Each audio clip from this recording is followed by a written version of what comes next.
नमस्कार फ्रेंड्स, मैं आज आपके लिए शिवानी जी की एक कहानी शिलाधीश सुना रही हूँ। तो शुरू करते हैं। कहानी शिलाधीश। शिलाधीश ने अपनी नाजुक कलाई की कोका कोला रंग की चूड़ियों को देखा, फिर बाई कलाई पर बंधी मर्दानी घड़ी को। बुद्धि प्रदीप्त आंखों पर धूप का फैंटम चश्मा था, किंतु सुचिक्कन ललाट पर थी तिलकाकार बिंदी। उसकी सर्वथा नवीन स्किन हेड सज्जा से चेहरा किसी उद्दंड किशोर का सही लगने लगा था। कैसा नारीश्वर का सा चोला रंग लिया था उसने। पहली बार श्री जिलाधीश महोदय के नाम से संबोधित पत्र को पढ़कर वो भन्ना ही गई थी। बड़े रोबीले स्वर में उसने स्टेनो से पूछा था, क्या जिलाधीश का कोई स्त्रीलिंग है ही नहीं? प्रश्न पूछते ही छोकरे स्टेनो का सकपकाना और यत्न से दबाई जा रही हंसी को देखकर उसे सहसा अपने प्रश्न की मूर्खता पर भास हो गया था और बड़े चातुर्य से उसने प्रसंग बदल दिया। उसी दिन से बिना तर्क वितर्क के उसने वो कर्णकटु संबोधन ग्रहण कर लिया था। वैसे यह पद उसे बड़े संघर्ष के बाद मिला था। जब वह इस परीक्षा में उत्तीर्ण हुई थी तो स्वयं उसे लगा था जैसे वो अपनी बिरादरी से बहुत दूर छटक गई है। उन दिनों विवाह निमंत्रणों या उत्सवों में जाना उसने एक प्रकार से छोड़ ही दिया था। एमए कर लिया है ना तुम्हारी बिटिया ने, अब क्या कर रही है? क्या कहीं बात पक्की हुई? नारी समाज की यही मीठी सहानुभूति उसे कड़वी लगने लगती। उसके रिश्ते की बात कहीं पक्की हुई या नहीं, उनके सर में भला क्यों दर्द हो रहा था? वो बुरी तरह बौखला जाती। यही रिश्ते वाली बात तो उसकी दुखती रख थी। कौन सा घरवार ऐसा बचा था जहाँ उसके रिश्ते की बात नहीं चली? किंतु किसी लड़के को उसका निम्न मध्यवर्गीय परिवार नहीं रुचता तो कोई उसकी असाधारण प्रतिभा से सहम जाता। आज उसके लिए एक से एक समृद्ध ग्रहों से प्रस्ताव आने लगे थे, पर अब वह 5 वर्ष पूर्व की सुमन नहीं थी। वो तो जैसे माँ के गर्भ से ही राजदंड लेकर जन्मी थी। सचमुच ही असाधारण थी वो लड़की। सचिवालय का वेदाध्ययन कर वो जिस जिले की बागडोर संभालने पहुंची थी, वो कुख्यात जिला एक नहीं अनेक जिलाधीशों का सिरदर्द रह चुका था। दिन दहाड़े निरीह राहगीरों को छुरा भोंकना, साइकिल सवारों की घड़ी साइकिल लूटना, किसी किशोरी का अपहरण तो वहाँ के निवासियों के लिए दाल भात था। अभी अभी एक ऐसी ही अशोभनीय घटना ने उस मर्दानी जिलाधीश के वर्षों पूर्व लाल पड़ना भूल गए कपोलों को फिर से लाल कर दिया था। जिले एक प्रसिद्ध आड़ती का जवान बेटा दुकान बंद कर दिन डूबे घर लौट रहा था। जिले के उसी कुख्यात गिरोह ने उसे नाड़े में बंधे बटुए को कस्टम के चतुर व्यापारियों के से तृतीय नेत्र से देख लिया था। मेरे माँ बाप को भी पता नहीं था, सरकार की तिजोरी खाली कर नाड़े के नेफे में घर ले जाता हूँ। दोनों हाथों से नाड़ेहीन शिथिल पजामे को समेटता वो मूर्ख उसके सम्मुख खड़ा होकर लड़कियों की भांति हिचकियाँ ले लेकर रोने लगा और बेचारी सुमन अप्रस्तुत होकर बगले धड़कने लगी थी। वो अकेली भी होती तो शायद परिस्थिति ऐसी हास्यास्पद नहीं लगती, किंतु उस दिन वो बरामदे में ही संयोजित एक महत्वपूर्ण गोष्ठी में उलझी थी। जिले की बढ़ती अनुशासनहीनता पर ही विचार विमर्श चल रहा था। गोष्ठी में उस दिन सबसे अधिक बिदकने वाला घोड़ा भी उपस्थित था। उसकी उपस्थिति में उस आकस्मिक वज्रपात के लिए सुमन प्रस्तुत नहीं थी। सहृदया हाकिम को अपनी दुर्दशा का दुखड़ा सुनाकर छोटा सिर चला गया, किंतु गोष्ठी का वातावरण बोझिल उठा। जिले भर में भला कौन नहीं जानता था कि गिरोह का मुखिया कौन है, और वही मुखिया तो उस गोष्ठी में निडर बैठा दहाड़ रहा था। न उसे शासन का भय था, न ईश्वर का। क्या उसकी महत्वाकांक्षा ही किसी विकृत कुंठा का रूप ले चुकी थी? चेहरा कैसा बांका था, किंतु आचरण? ढालू ललाट पर चंद्र बिंदु सा घाव का निशान उसके चिबुक पर पड़ते गड्ढे से मेल खाता था। पतली मूछों को वह निश्चय ही बड़े यत्न से संवारता रहा होगा। जमींदार पिता ने अपने इस पुत्र को बड़े यत्न से पढ़ाया था। विलास के वातावरण से ही उसे यथासंभव दूर रखने की चेष्टा भी की थी, किंतु स्वभाव से ही रसिक पुत्र को वे साध नहीं पाए। आज वो विरोधी दल का एक ऐसा निर्लज्ज नेता था जो किसी भी महानेता को थरथर कंपा सकता था। एक बार एक प्रसिद्ध समाज सेविका का चीर उसने उसी के अभिनंदन समारोह में दुशासन बनकर खींच लिया तो सुमन भी सहम गई थी। बात तथ्यहीन नहीं कही थी रणधीर सिंह ने। उजली रेशमी साड़ी और चंदन के धवल तिलक की भव्यता क्या समाज सेविका के कलुष को छिपा सकती थी? विदेशी दूध के डिब्बे लुके छुपे ग्वालों को बेचकर कैसे उन्होंने मकान खड़ा कर लिया है। चरस के निर्यात में कैसे उनका पुत्र निरंतर योगदान देता रहा है। सब कुछ उगलकर मिनटों में उत्सव पर झाड़ू फेर गया था। वो जिले के प्रभु जातीय अफसरों की परम गोपनीय फाइलें वो बगल में दाबे फिरता था। एक सुबह ने ही उसे कभी कंधे पे हाथ धरने नहीं दिया। उस लड़की का गंभीर तटस्थता और असाधारण प्रतिभा देखकर रणधीर सिंह दंग रह गया था। न वो कहीं जाती थी, न किसी से उसकी मैत्री का क्षीण आभास ही वो पा सका था। वो सचमुच ही बड़े आश्चर्य की बात थी कि ऐसी आकर्षक लड़की का कोई पुरुष मित्र था ही नहीं। मीटिंग होती तो वो अपने मातहतों के बीच ऐसे तनकर कुर्सी पर बैठी रहती जैसे कैबिनेट के मंत्री गणों के से घिरी गरिमामयी प्रधानमंत्री हो। कभी भी उसे लजाते, सकुचाते या झेपते उसने नहीं देखा था। ऐसे गहरे आत्मविश्वास की आज ऐसी पराजय देखकर रणधीर सिंह मन ही मन प्रसन्न हो उठा था। अब देख लिया ना आपने, वो कहने लगा, आज महीना भर भी नहीं हुआ, भीखू कोली की जवान बेटिया की इज्जत ही नहीं उतारी, लाश को कुएं में डाल गए बदमाश। फिर चलती ट्रेन में गवाही देने जा रहे चंद्र प्रकाश को गोली मार दी। क्या कर लिया आपने? आपके नपुंसक शासन की यही निर्वीर्यता तो अपराधी को उकसाती है। आप लोगों की यही शिथिल ब्यूरोक्रेसी तो आज देश की दुखती दाढ़ है। आवश्यकता है किसी ऐसे कठोर व्यक्ति की जो इसे झटके से उखाड़ कर फेंक दे। क्षमा करें मिस श्रीवास्तव, पर जब तक आप लोग कर्तव्यों की उपेक्षा कर अधिकारों के पीछे भागते रहेंगे, अनुशासनहीनता का अंत नहीं हो सकता।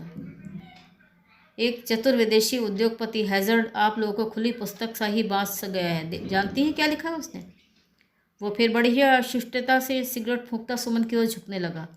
वो लिखता है कि लॉर्ड कर्जन के शासनकाल से आज तक की सरकारी फाइलों को देखकर मैं आश्चर्यचकित रह गया हूँ।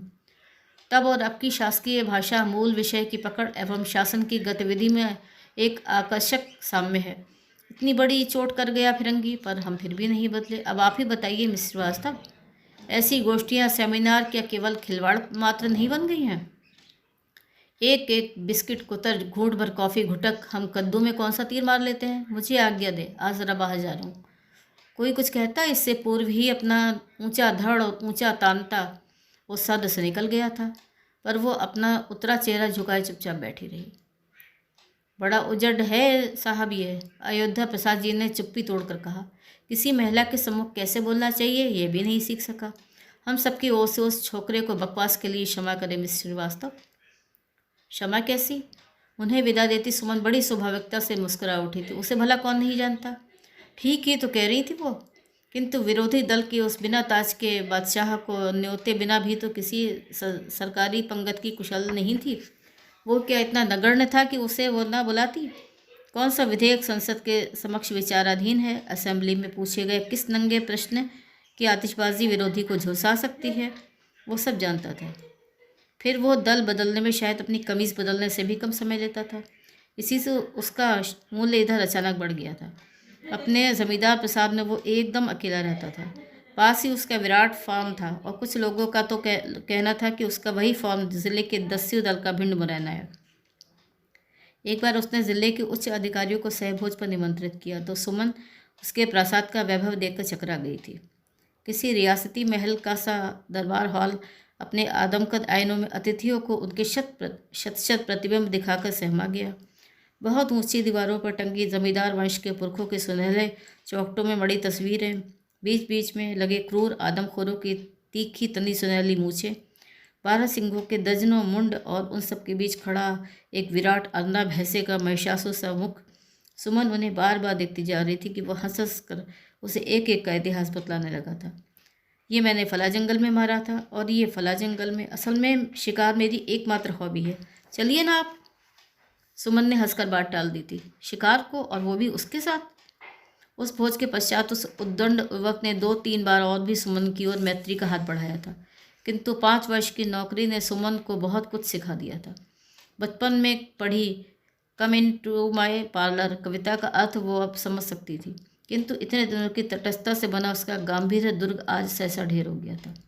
निश्चय ही आज गोष्ठी के सदस्य अपनी अपनी पत्नियों से हंस हंस कर बतला रहे होंगे कि बिना नाड़े का पजामा हाथ में समेटे कैसे वो सेठ सुमन के बंगले में चला आया था। क्या वह मूर्ख आने से पहले कहीं से एक नाड़ा नहीं जुटा पाया था? और भला पुलिस स्टेशन न जाकर वहाँ आया ही क्यों? अपमान की वेदना से स्याह बढ़ गए चेहरे को उसने दर्पण में देखा और स्वयं ही आंखें डबडबाईं। कभी कभी उसे लगता था जैसे इतने बड़े संसार में वो एकदम अकेली हो। मौसी की सीख उसे ऐसे ही क्षणों में रुला जाती। आत्मियों में अब एक बस वही तो रह गई थी। पिछली बार आई थी तो कितनी गिड़गिड़ाई थी सुमन। इस बार तेरे लिए हीरा लड़का ढूंढ कर लाई हूँ। है दुहेजू पर लाखों का बिजनेस करता है। आरा के समृद्ध कायस्थ परिवार का इकलौता बेटा है। क्या कहती हो मौसी, अब बूढ़े तोते को राम नाम पढ़वाओगे क्या? जानती हूँ मैं कितने साल की हूँ। कौन कहता है तू बूढ़ी हो गई है? कोई 19 से ज़्यादा बता दे तो तुझे अपनी नाक कटा दूँ। अरे मौसी मेरी कलेक्टरी। वो हंसती हंसती जानबूझकर उन्हें छेड़ने लगी थी। अरे भाड़ में जाए तेरी कलेक्टरी। हम औरतों की ज़िंदगी एक रेलगाड़ी है बिटिया। समय रहते ही जिसमें रिजर्वेशन करवा लिया वो तो आराम से पैर फैलाई यात्रा कर लेगी, और जो तुझ जैसी ढींगड़ी ठीक गाड़ी छूटने पर पहुंची उसे स्टेशन छोड़ती गाड़ी के किसी डिब्बे में घुसपैठ करनी होगी। सेकंड थर्ड या जो भी डिब्बा हाथ लगे, हो सकता है बैठने की भी जगह न मिले। खड़ी खड़ी ही सफ़र कब तक करेगी सुमन? मौसी ने बड़े लाड़ से उसकी पीठ पर हाथ फेरा था। एक ऐसी लड़की थी तू, छूने से भी मैली लगती थी, पर अब मुँह मर्दों के साथ रहते रहते क्या गत बना ली है अपनी। कुदरत से लड़ेगी तो मुँह की खाएगी, समझी? पर कहाँ समझी थी सुमन। केवल अपना प्रतिशोध लेने ही तो उसने उन्हें ठुकरा दिया था, पर क्या बिगाड़ पाई थी उनका। पुरुष चाहे काना हो, लूला या लंगड़ा, अपने किसी क्षतिग्रस्त अंग के कारण कभी कुंवारा रह सकता है? उनमें से कौन आज तक कुंवारा बैठा होगा?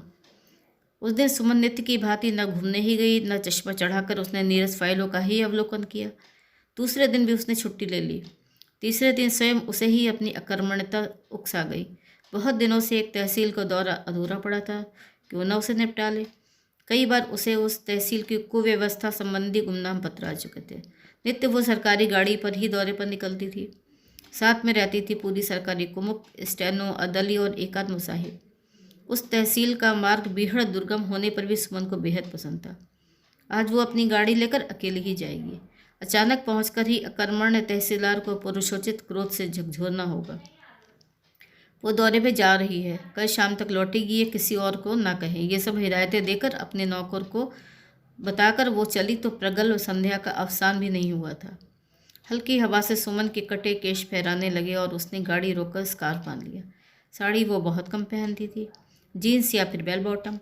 आप तंग काले जीन्स पर था गहरा नारंगी कुर्ता, कंठ में थी रुद्राक्ष की माला और चेहरे से भी बड़ा गोगो चश्मा। कौन कहेगा ये जिलाधीश्वरी है? लगता था किसी व्यवसायिक योगीराज की विदेशनी चेली चली आ रही है। सुहावने मार्ग की अनोखी बेलबूटाकारी को वो आंखों ही आंखों में पीती चली जा रही थी। गंगा की लहरों का समीप दूसरी ओर फैले लहलहाते हरे खेत और खेत के कुओं पर बारी बारी से एक दूसरे पर लुढ़कती जल की फुहारें, बरसाती रहट में बंधी मिट्टियों की हांडियाँ। निगोड़े रणधीर सिंह का फॉर्म भी तो कहीं इसी मार्ग में पड़ता था, और इन्हीं कुओं से किसी एक में मिली थी भीखू कोली की जवान बेटी की लाश।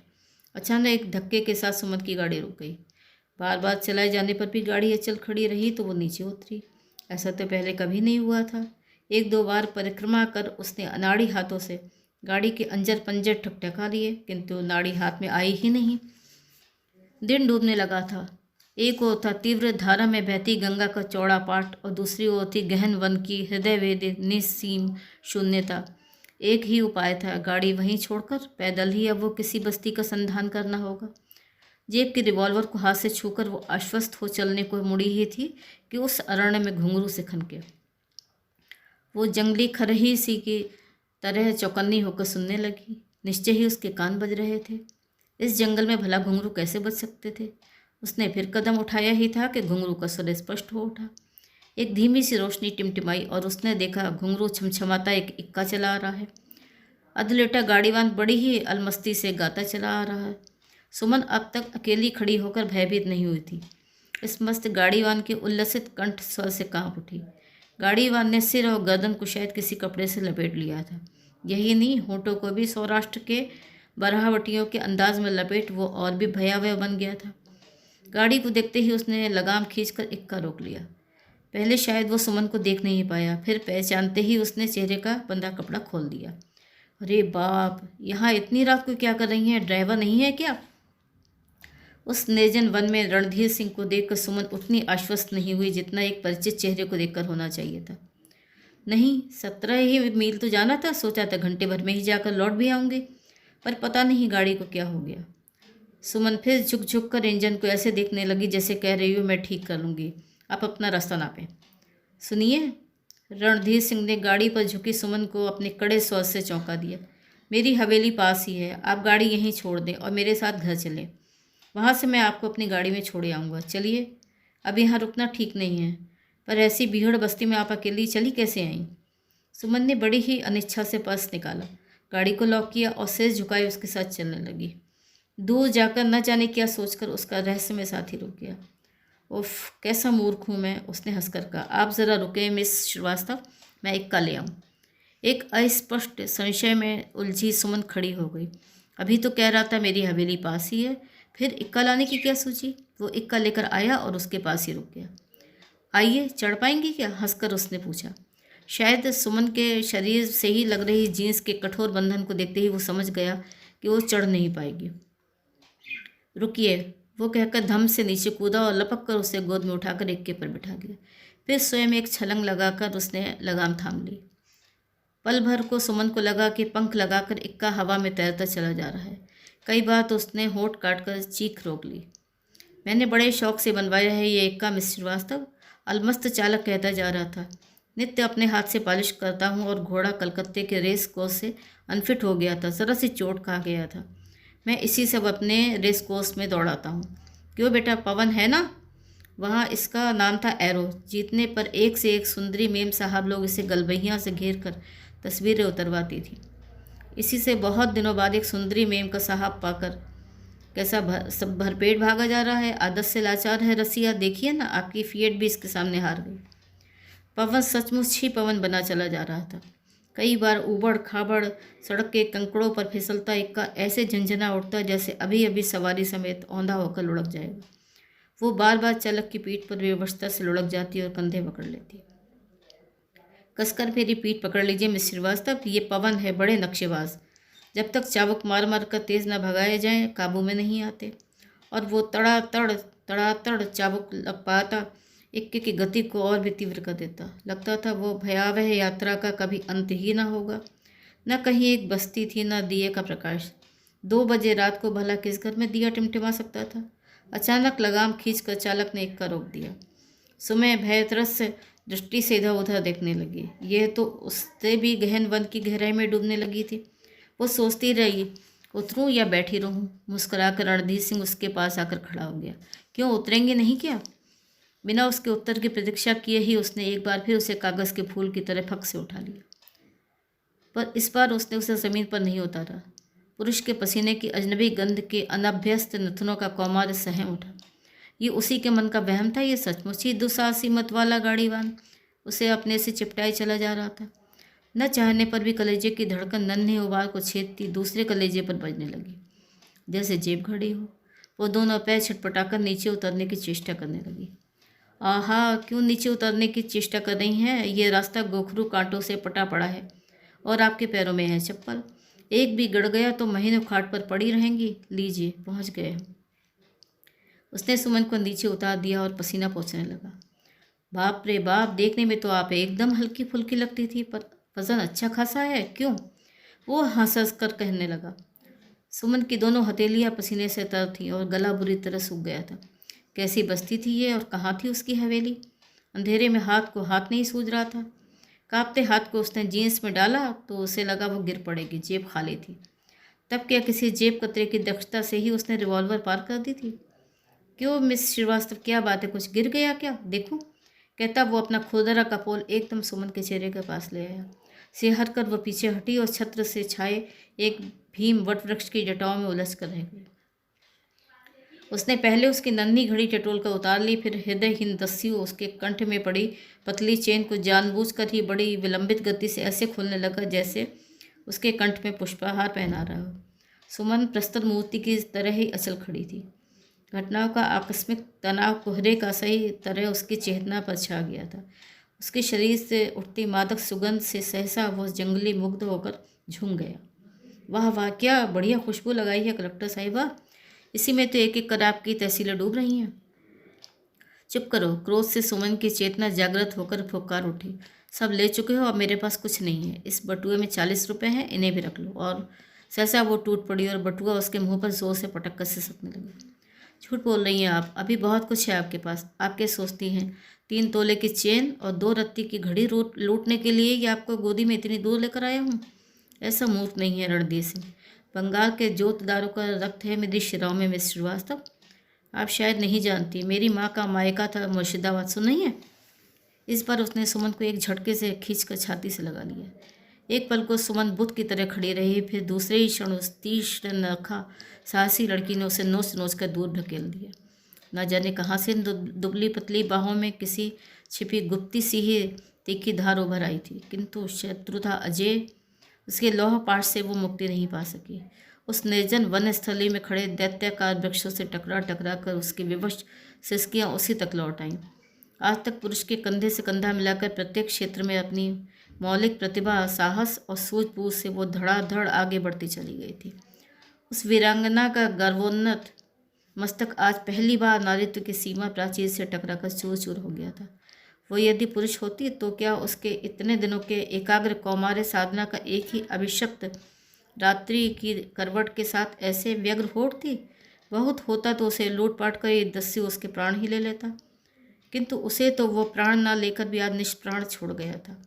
विषम परिस्थिति की वास्तविकता उसे एक बार फिर बार आ गई। नारंगी कुर्ते की बाह फट नुचकर कोहनी तक लटक आई थी।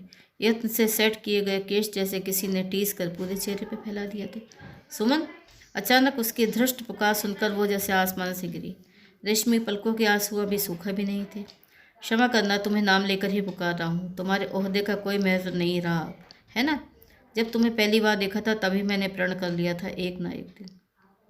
वो अपना मुंह जोर वाक्य पूरा भी न कर पाया था कि सुमन ने अपना मृणाल दंड सा कोमल हाथ वज्र बनाकर उसके गाल पर घुमा दिया।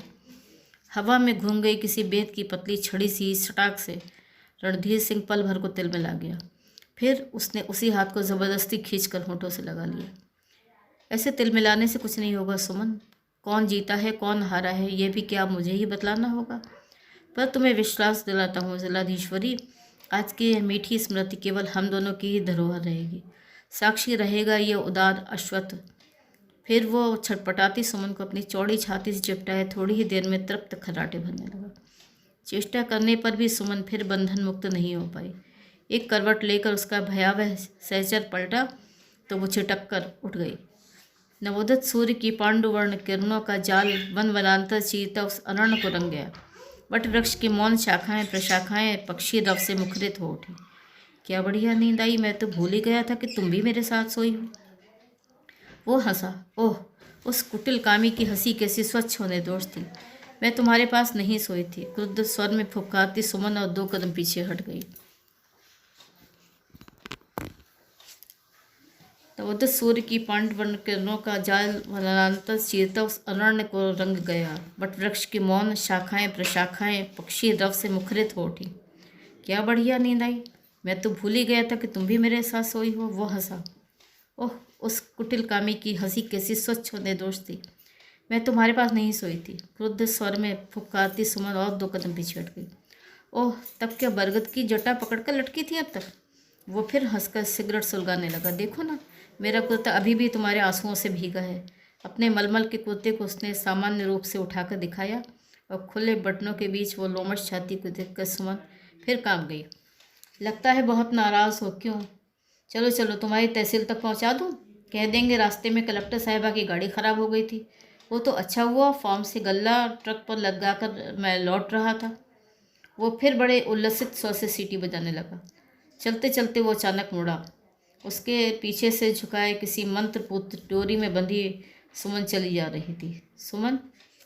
खिलवाड़ कर रहे आनंदी चेहरे को एक एक रेखा सहसा बदल गई। पलटकर उसने सुमन के दोनों हाथ थाम लिए तो पकड़ में रात्रि की कठोरता नहीं थी, जैसे उसे फूल की छड़ी से छू रहा था। वो भीलू कोली की हत्या में मेरी दल का हाथ नहीं था। कहीं तुम यह मत सोचना कि मैं इन जंगलों में यही सब करता फिरता हूँ। तुम्हें विश्वास दिलाता हूँ सुमन, किसी नारी का स्पर्श मैंने आज तक नहीं किया था। मैंने तुम्हें जो घर पहुँचाने का आश्वासन दिया था उसके पीछे किसी छल कपट का पाखंड नहीं था। पर टिटनेस की रोगनी की भांति ऐठी सुमन के बिखरे बालों पर हाथ फेरकर एक क्षण चुप रह गया। तुम्हारी उदासीनता ने ही मुझे ढीठ बना दिया था। मीटिंग होती तो तुम जानबूझकर ही मुझे अपने तटस्थता से पागल बना देती, किंतु तुम्हारे खोखले अभिनय को मैंने पकड़ लिया था। कई बार तुम्हारी लुका छिपी में मुग्ध दृष्टि का मुख आह्वान में पा चुका था। सच कहो सुमन।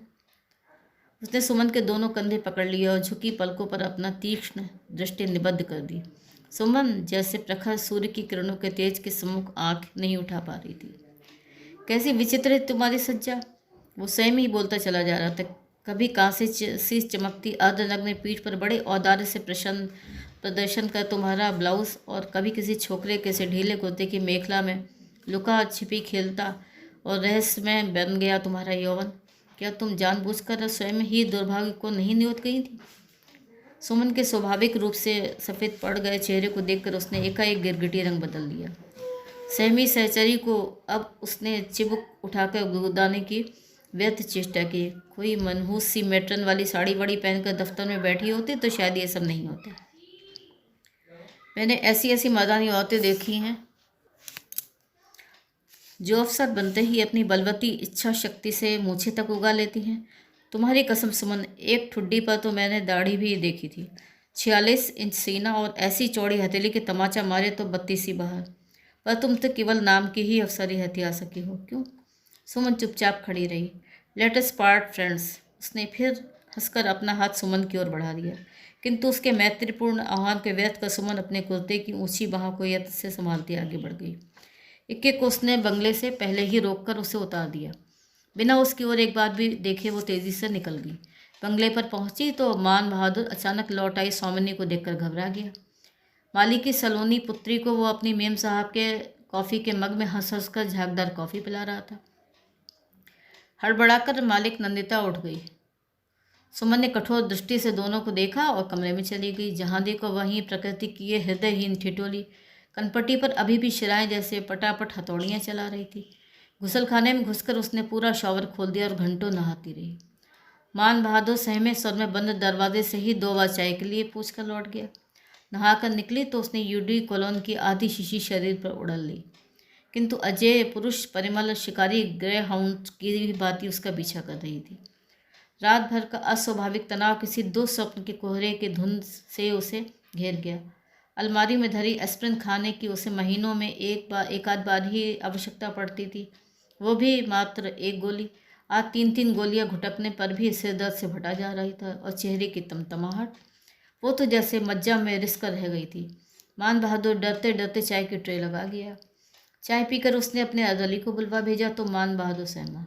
निश्चय ही अब मेम साहब उसे कान पकड़कर बंगले से बाहर करने अर्दली को बुलवा रही थी, किंतु सुमन ने ठंडे स्वर में उसे अर्दली के साथ जीप लेकर अपनी गाड़ी को लेकर आने का आदेश दिया और कहा, आज मेरी तबीयत ठीक नहीं मान बहादुर, मैं खाना नहीं खाऊंगी। जाने से पहले बहादुर बड़े सलीके से फाइलों का अंबार उसकी मेज़ पर लगाकर धर गया। दौरे से लौटने पर वो नित्य अपने बेडरूम में ही दिन भर जमा हो गया काम निपटाया करती थी, पर आज उसे स्मृति विभ्रम हो गया था। शायद वो कभी फाइलें भी देखती होगी। रात भर बेचैन करवटें बदलती रही। क्या पता वो दुस्साहसी उसे जीवन भर ब्लैकमेल करता फिरे। जिले का एकमात्र समाचार पत्र अपने चौंकाने वाले निम्न रुचि के समाचार पत्रों के लिए अत्यंत लोकप्रिय था। लोगों का कहना था कि रणधीर सिंह ही उस पत्र का संरक्षक है और उसी के माध्यम से जिला शासक वर्ग पर जब चाहे तब पिच से थूक सकता है। क्या पता कल के प्रातःकालीन संस्करण में जिलाधीश के अपहरण का समाचार चूरन चटनी के साथ परिवेशित हो। फिर गुड़ी संपादक क्या केवल अपहरण का ही समाचार छापकर संतुष्ट होगा? सारी रात वो कमरे में चहलकदमी करती रही। थक कर चूर हो आराम कुर्सी पर बैठी तो पल भर को आंखें लग गई। एक झपकी भी पूरी नहीं हुई थी कि अरण का सहचर अधूरी झपकी के बीच बड़े दुस्साहस से हंसता बाहें फैलाता उसकी ओर बढ़ाया। एक दबी चीख के साथ वो उठ बैठी और फिर टहलने लगी। दूसरे दिन नहा धोकर ही वो फाइलों में जुट गई। उस दुस्वप्न को एक दुस्वप्न की ही व्यर्थता से ग्रहण करना होगा। किसी दुस्सह दुख में भी वो आज तक कभी देर तक मातम नहीं बना सकी थी। पहले उसने फाइलें निपटाई, फिर आत्मीय स्वजनों को पत्र लिखे। नित्य पंख लगाकर उड़ने वाला समय भी आज उसे 2 दिन के हितैषी मित्र की भांति छोड़ ही नहीं रहा था। ग्राफ लेकर वो सलाइयाँ खटकाने बैठ गई। इस दुरूह नॉर्वेजियन नमूने की उलझन में डूबकर उसे फिर सोचने का अवकाश ही नहीं रहेगा। किंतु कैसी भूल थी उसकी। पद पद पर उसकी चेतना केवल एक ही व्यक्ति के इर्द गिर्द चक्कर काट रही थी। पत्ता भी खड़कता तो वो भय विस्फारित दृष्टि से इधर उधर देखने लगती। क्या पता वो धड़धड़ाता सीधा कमरे में ही चला आए और उसे बाहों में भर फिर किसी अभेद्य अरण को चीरता दौड़ पड़े। लज्जा विवेक सौजन्य तो वो शायद जन्मते ही घुट्टी में घोलकर पी गया था, पर वो नहीं आया। एक के बाद एक 7 दिन बीत गए। भय से सहमी सुमन अपना अधूरा दौरा भी पूरा नहीं कर पाई थी। रात भर न सो पाने की काले माँ लाख छिपाए जाने पर भी कुमलाए कपोलों पर फैलने लगी। दोनों सुकुमार कंधों को किसी का अदृश्य हाथ रह रहकर झकझोर उठता और वो कभी कभी बैठी बैठी ही चौंक जाती। सबसे दुखदायी था स्वप्न में उस व्यक्ति का अनाधिकार प्रवेश। उस काल रात्रि के अवसान के पश्चात एक भी रात ऐसी नहीं बीती थी जब वो उसके स्वप्न लोक में मुस्कुराता खड़ा ना हो गया हो। और नित्य के उन दुस्वप्नों की सबसे अविश्वसनीय घटना थी स्वयं सुमन का स्वभाव के विपरीत निर्लज आचरण। वो बाहें फैलाता तो वो उसमें स्वेच्छा से सिमटने को व्याकुल हो उठती। वो उसका चिबुक स्पष्ट करता तो वो अपने जन्म जन्मांतर के तृषात अधरों की याचना स्पष्ट कर देती। यहाँ तक कि वो विदा मांग कर जाने को तत्पर होता तो वो घुटने टेक कर चेरी बन अपने दीनहीन बिनती चिरौरी से उसका मार्ग अवरुद्ध कर देती। हड़बड़ा कर वो पसीने से तरबतर बिस्तर पर बैठी कांपती रहती। छी छी, क्या हो गया था उसे? जिस व्यक्ति ने किसी गुहा मानव के से ही अपने प्रणय निवेदन से उसे झकझोर दिया था, उसका सर्वनाश करने में जो रंच मात्र भी नहीं झिझका था, उसी के प्रति उसकी छलनामयी अमूर्त चेतना पुष्प के किसी परागकण के उसके प्रणय का कीट छिपा रह गया था। कई बार उसके जी में आया वो लंबी छुट्टी लेकर मुंबई चली जाए। वहाँ तो ऐसे अनेक मनोवैज्ञानिक मसीहा बसते हैं, क्या पता वे उसकी अंतरात्मा की नाड़ी पकड़कर इस विचित्र रोग का निदान कर ही थे। पर उन पर भी तो उसे आस्था नहीं थी। स्वयं उसकी चचेरी बहन एक ऐसे ही प्रसिद्ध मनोवैज्ञानिक चिकित्सक की पत्नी थी और उसे महीने में 15 दिन हिस्टीरिया के ऐसे दौरे पड़ते थे कि चिकित्सक जीजा उसे लुक छिप कर प्रेतात्माओं के किसी प्रसिद्ध चिकित्सालय में झड़वा भी लाए थे। अपने इस रोग पर उसे स्वयं ही विजय पानी होगी। रात भर की उनीदी आंखों को अपनी ठंडी हथेलियों से ढककर वो एक दिन लॉन में बैठी थी कि उसके अनिद्रा का कारण सशरीर उपस्थित हो गया। वो तटस्थ भी नहीं हो सकी थी कि वो स्वयं हंसता हंसता बड़ी स्वाभाविकता से ऐसे कुर्सी खींचकर जम गया जैसे बड़े आग्रह से न्योता गया प्रिय पाहुना हो। कहिए मिस श्रीवास्तव, मैंने सुना 7-8 दिन से आपकी तबीयत ठीक नहीं है। सुमन का चेहरा तमतमा उठा। इससे किसने कह दिया? उसकी अनिद्रा का रहस्य केवल उसी तक सीमित था। मन की बात भांप लेना जैसे राजनीति के उस चतुर खिलाड़ी के बाएं हाथ का खेल था। उसने सुमन के चेहरे की तमतमाहट के बीच भी उसके मुख प्रश्न को पढ़ लिया। छोटी सी जगह है ये। वो फिर दोनों हाथों को अलमस्ती से कुर्सी के पीछे डाल हंस हंस का झूला झुलाने लगा। किसके चौके में क्या पक रहा है, ये नथुने भीजते ही सूंघा जा सकता है। केमिस्ट के यहाँ टूथपेस्ट लेने गया तो देखा आपका चपरासी वेरामून लिए जा रहा है। आप ही बताइए, वेरामून कोई अपच की औषधि तो है नहीं। सुमन ने बड़ी रुखाई से मेज़ पर धरा अखबार उठा लिया और पढ़ने का अभिनय करने लगी, पर उसके कांपते हाथों को देखने वाले ने देख लिया था। क्यों चिंता करती हैं? उसने धीरे से अखबार खींच लिया। जिले का सबसे सतर्क रिपोर्टर आपके चरणों का दास है। उसके रहते इसमें कोई भी खबर ऐसी नहीं छप सकती जिससे आपकी यश पताका कालिमा रंजित हो। सुनिए, चाय कॉफ़ी कुछ नहीं पिलाएंगी क्या? आप जैसे बुद्धिमान अफसर तो हमें सिर आंखों पर लिए फिरते हैं। आपके आतिथ्य में त्रुटि रही तो फिर शायद प्रेस रिपोर्टर उतना उदार न रहे। सुमन ने उसकी धृष्ट याचना सुनकर ही अनसुनी कर दी। कोई कसाई भी होता तो शायद गाय की सी उन दो बेहद डरी सहमी आंखों को देख छुरी लिए बिना स्वयं ही 2 डग पीछे हट जाता। वधिक की तेज शिकार टॉर्च की रोशनी से अंधे बन गए शिकार ने सधे हाथों का ग्रास बनने को स्वयं ही घुटने टेक दिए थे। ना वो उसे डांट कर भगा सकी, ना स्वयं ही वहाँ से उठ पाई। बहादुर, जल्दी चाय बना कर ले आओ। इस बार रणधीर सिंह ने ऐसे रोबीले स्वर में आदेश दिया जैसे वह गृह स्वामी हो। आप तो ऐसे बैठे हैं जैसे किसी ट्रांस की माध्यम हो। अच्छा, ईवान से बताइए तो ज़रा, क्या सपनों में मुझसे हंस हंस कर लिपट नहीं जाती आप? काश वे सपने सच होते।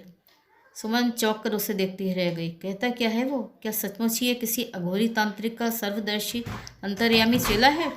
अनिद्रा का स्वयं रहस्य तो मान लिया है, इस दवा का सूत्र थाम मिल गया, किंतु उसके दुर्भिक्ष सपनों की पोटली किसने थमा दी थी इसे? तब से मैं ऐसे ही सपने देखता हूँ सुमन। वो एक लंबी सांस खींच कर कहने लगा। अब तुम न मुझसे दूर भागती हो, न मेरी बाहों में छटपटाती हो। तुम्हारा वो मीठा आत्मसमर्पण क्या मेरे सपनों तक ही सीमित रहेगा? सुमन अब और कुछ कह सुन नहीं सकी। बहादुर चाय का बनाकर रख गया था। उसके हाथ पैर ऐसे अवश हो गए थे कि वो प्यालों में चाय भी नहीं डाल सकी। ये कैसा विचित्र संयोग था भगवान! क्या क्रूर विधाता भी उन दोनों को सपनों के माध्यम से छलने लगा था। रणधीर सिंह ने ही चाय बनाकर उसे प्याला थमाया और सम्मोहन सी ही बंधी वो चाय पी गई। मैं उतना नीच नहीं हूँ सुमन जितना तुम समझती हो, वो धीरे से कहता जा रहा था। माँ को बचपन में खो दिया, पिता ने दूसरा विवाह कर लिया था। न मुझे माँ की ममता मिल पाई, न बाप का दुलार। मेरी कुंठा ने ही मुझे विद्रोही बना दिया। चाहो तो तुम अपने रूप, प्रतिभा और स्वभाव से मुझे क्षमा करें। उसके मोहक प्रस्ताव को बीच में ही काट कर वो उठ गई। मुझे एक मीटिंग में जाना है, ठीक 10 बजे पहुंचना था, 10 बज गए हैं। चलिए चलिए, वो हंसता हंसता उसी के साथ खड़ा हो गया। आप शायद भूल गई, मैं भी तो उसी की कार्यकारिणी का सदस्य हूँ। और फिर तो उस मीटिंग में रणधीर सिंह के प्रश्नों की बौछार ने सुमन को बौखला दिया। वो जो भी प्रस्ताव रखती वो चट से उसी क्षण उसकी व्यर्थता सिद्ध कर उसे परास्त कर देता। घर लौटते ही सुमन लंबी छुट्टी पर जाने का निश्चय ले चुकी थी।